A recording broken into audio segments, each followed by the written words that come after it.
Allié de l'OTAN, l'offensive militaire d'une semaine menée par la Turquie dans le nord-est de la Syrie a suscité une réaction timide de la part des dirigeants européens qui n'ont condamné l'offensive militaire qu'à la fin du premier jour du sommet. Mais avec un cessez-le-feu négocié par les États-Unis sur un terrain glissant moins de 24 heures plus tard, l'Union européenne avait ceci à dire. En fait, ce n'est pas un cessez-le-feu, c'est une demande de capitulation des Kurdes. Ce n'est pas ce à quoi nous nous attendions. Et nous devons réitérer notre appel à la Turquie pour qu'elle mette immédiatement fin et de manière permanente à ses actions militaires. Ce qui s'est passé depuis plusieurs jours est une faute lourde de l'Occident et de l'OTAN dans la région.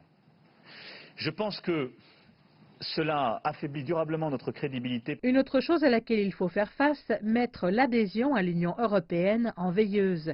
Une poignée d'États membres ont fustigé les pourparlers avec la Macédoine du Nord et l'Albanie. Le président sortant de la Commission européenne, Jean-Claude Juncker, a qualifié cette erreur de grave erreur de la part de l'UE. Si c'est la fin de l'élargissement, nous devrons faire face à de sévères critiques, parce que nous les avons encouragés, nous leur avons rendu visite et nous leur avons promis publiquement. Si nous voulons être respectés, nous devons garder nos politiques.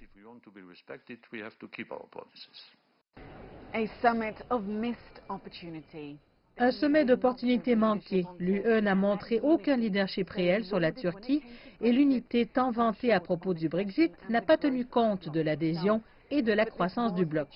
Mais c'était une relève de la garde. Un dernier sommet pour les présidents sortants de l'UE, Donald Tusk et Jean-Claude Juncker, mais aussi la dernière fois, fort probablement, à laquelle tous les 28 États membres assistaient à un sommet de l'Union européenne.